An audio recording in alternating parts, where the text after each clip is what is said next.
Okay, today I'm going to be getting the healthy motor or healthier motor ready to be going back into that one. For those of you playing in Australia, you'll know what that is.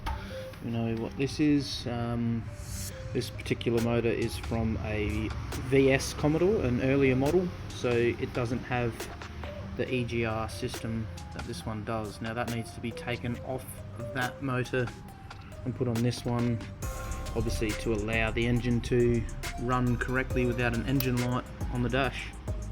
So you can see that it goes from the exhaust manifold into the EGR valve, exhaust gas recirculation valve, and then that lets the exhaust gas back into the intake manifold. Now that just reburns some of the fuel mixture that's in there that didn't get burnt, that gets pushed out the exhaust. That is for the emissions compliances here in Australia. So as I mentioned, all that's got to go onto the replacement motor, so that involves exhaust manifolds, intake manifold, and then obviously the wiring loom needs to come across to the replacement motor as well after the fact.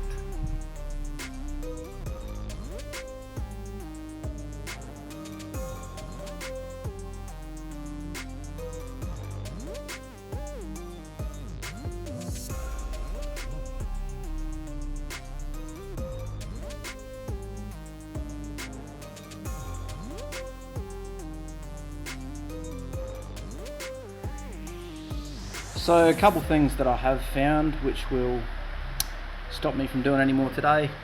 It's a broken exhaust stud, and from factory these came out with no exhaust manifold gaskets. Now that's fine when they're brand new because the mating surfaces are nice and flat, but being that this one is now, so this was about a 1996, 1997, this particular motor, so as you do the math, it's nearly 30 years old, so I would assume quite comfortably that that is not perfectly straight anymore. So I'll be getting some exhaust manifold gaskets to fit with these manifolds on account of me selling this particular vehicle once it's been fixed, so I will be doing that properly. I'll be getting that broken stud out. If I can't get it out, I'll be employing my friend Dr. Bolt. I'll be employing his services. No doubt that will be a hoot in itself. So while I've got it all apart, I just want to show you one of the common issues with these Ecotech motors. These are coolant galleries, so that's where the coolant flows through. What actually happens, as you can see, is the gaskets degrade, fall apart, and then the coolant mixes with the engine oil and vice versa. Sometimes the coolant will get into the cylinders via the intake manifolds, failure spark plugs, run like a bucket of shit.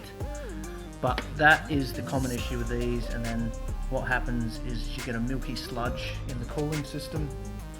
People misdiagnose it as a cylinder head issue, mechanics misdiagnose it as well.